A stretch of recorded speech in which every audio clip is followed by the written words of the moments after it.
Ассалаумағалейкум ауыл ТВ көрермендері. Сіздермен 2026-ның ең алғашқы таңында қауышып отырмыз. Жаңа жыл барлықтарыңызға, отбасыларыңызға құт береке алып келсін, табыс алып келсін.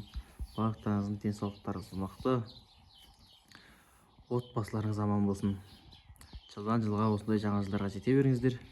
Мен сіздермен бөлісейін деп отырғаным, желтоқсан айының басында алып келген бір 20 бас кәр қой және бір 10 бас тоқты алып келген, еркек тоқтылар. Соларды бордақылап, міне бір айға дағы нәтижесі осындай болды. Бір айда осындай болды. Енді алда 2 ай бордақылап, және де нәтижесінің салмағы қалай болған сіздермен бөлісемін. Енді алдағы бір айда, өткен бір айда қандай жем бердім, қазір қандай жем беріп жатырмын, соны сіздермен бөлісіп отырайын деп осы видеоны түсіріп жатырмын. Енді сіздерге қалай жем-шөп бермес бұрын мынаның тұрған орнын көрсетейін. Осындай гараж болған.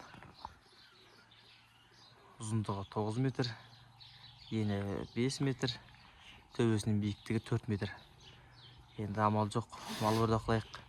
Өзім колледжда, мектепте мұғаліммін. Енді айлығымыз шайлығымызға жетпейді.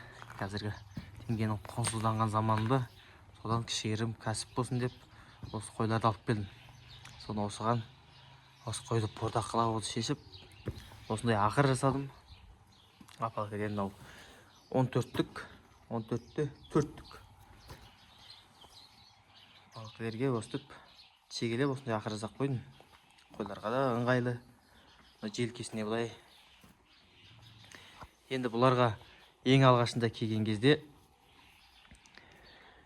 250 грамм кебек, 250 грамм арпа.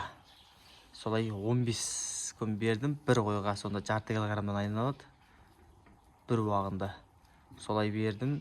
Сөйтіп 15 күн бердім кебек пен арпаны. Одан кейін 15 күннен кейін кебекті тоқтатып, жүгері кукуруз бен арпаны араластырып бердім. Тоже солай біреуісіне 250 граммнан сонда жарты килограмм болады. Бір уағына жарты килограммнан жем жеп 15 күн жеді. Қазірде бір айдың біткен уақыты. Бір ай біткеннен кейін мен бұларға мындай жем бере бастадым. 10 килограмм бидай, 10 килограмм арпа, 10 килограмм кукуруз. Үшеуін араластырып, ассорти жасап, бір уақытта бірақ төге салдым. Бәріне тап-таза бірақ ақырға толтырып сақ қойдым. Өздерінің аппетиті жеткенше жейді. Жей алмағаны қалады. Егер жеп бітіп тауыстық қойса, қайтадан тура осылай 10 килограммдан 30 килограмм сақ қоямын. Тура осылай салып тұрайын деп тұрмын. Қойлардың аппетиті қазір жақсы, жемнен қайтқан ешқайсысы жоқ. Енді міндетті түрде ақырдың осындай бастарына тұз қойып қойдым. Міне тұз тұру керек. Олар ашылайды. Ашылған кезде тұзды өздері міндетті түрде екі жақ ақырдың екі жақ басында жеп тұру керек. Одан кейінгі мәселе міндетті түрде суы 24 сағат тұру керек. Енді мен де елден естігенім, енді өздеріңіздің де менен артық қате айтып жатқан жерлерім болса, өз тәжірибелеріңізді комментарийда бөлісіп отырыңыздар. Су енді 24 сағат тұру керек. Енді мынаның бәрі кәр қойлар. Мыналар тоқтылар. Қазір ой жақсы енді жағдайлар. Туай. Енді мына жерде бір қой өкпе болып тұр. Ішін соғып, мына видеода көрсеңіздер. Бұған көптеген өкілдер салдым. Пенстреп салдым, және бір өкпенің өкілдерін салдым. Бәрі әсер етпей жатыр. Енді бұған қандай пікірлеріңіз бар? Қандай емдесем болады? Осы бір қойған осылай болып тұр. Қалғандары жақсы. Енді бұны келесі шығаратын кезде салмағы қалай болған? 3 айдан кейін 2 ай, енді алда 2 ай бар. Бордақылайым. Қалай семіргенін, мына жемді бұлар тауысталды ма, жемнен қайтты ма, қайтпады ма? Онда және сіздермен бөлісемін. Және де мынандай 4 қошқарым бар.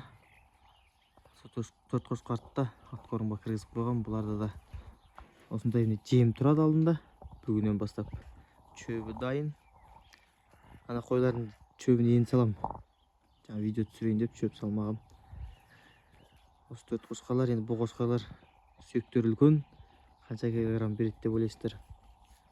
Егер тірідей алам деген кісілер болса, сата беремін қошқарлыққа. Бәрінің қаны жақсы. Арашан мына қошқар, мына тұрған. Мынау кисары, шөу де кисары ғой. Қошқарлар осындай. Мына шөу кисары болады. Алам деген кісілер болса, жекесіне сатып бере берем. Қандары жақсы. Жас қошқарлар. Енді мынау біраз кәртен қошқар. Бірақ 2 жыл қосуға болады алда. Мынау арашан. Бұлар сол күйектен келгеніне жақында 10 күн болды. Содан біраз арықтау болып тұр енді. Мен бордақылап сойдырып жіберейін деп тұрмын. Алам деген кісілер болса, жекеге шығасыздар. Мұндай теке бар, енді бұл сатылмайды. Бұда бір қанды теке, бірдеңе қан деген. Тоже атын ұмытып қалдық. Мен өзім Жетісу облысы, Жетісу жеріне Қапал деген ауылда тұрамыз, Алатаудың баурайында. Енді сіздерге және бір айта кететін мәлімет. Мұнда бір қанды атым бар. Бұны да сатсам ба деген, алам деген кісілер болса, хабарласасыздар. Қанды ат. Осындай ақырға тұрады, мінілмеген, 2 жыл мінілмеді.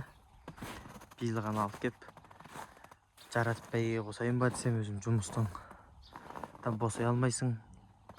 Уақытың ыңғайы келмейді. Таңғы сағат 8-ден кешкі сағат 5-ке дейін жұмыс. Оған қарайтын уақыт жоқ. Аяқ қолы сау, жілік майы толық. Қазір жем беріп қойғам, және де жақсырақ мінгендегі жүріс үстіндегі видеоларын қосып салатын болам.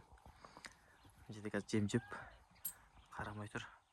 Бұнда бір 10 күн болып әкелгеніме біраз азыңқырақ қапты. Бұны сатам, не болмаса лотереяға ойнатсам ба дегем. Соған қандай пікірлеріңіз бар? Лотереяға ойнатсақ қалай болады? Қатысасыздар ма? Мысалы 5 мыңнан 200 адамға деп. Не болмаса 10 мыңнан 100 адамға ойнатайық па? Комментарияға қалдырыңыздар. Бәрі сіздердің айтуыңыз бойынша түсіріп ойнататын боламыз. Аттың жағдайы осы. Келесі жүздескенше сау саламатта болыңыздар. Енді пікір қалдыра отырыңыздар. Қойдың, қошқардың қанша салмақ бергенін, 3 айдан кейін қандай болғанын бәрін сіздерге айтып түсіріп отыратын боламын. Осы 10 күннен кейін бұйыртса қырқып тастаймын қойларды. Осы атты да сатайын деп тұрмын енді. Бұл аттың сатылғанын, жол лотереяға ойнатылғанын бәрін өздеріңізбен бірге тіркеліп лайк басып отырсаңыздар бөлісіп отыратын болам. Сау болыңыздар, әр қазағым бай болсын. Келген жаңа жылдарыңыз құт береке алып берсін, бақыттарыңыздың отбасыларыңызға.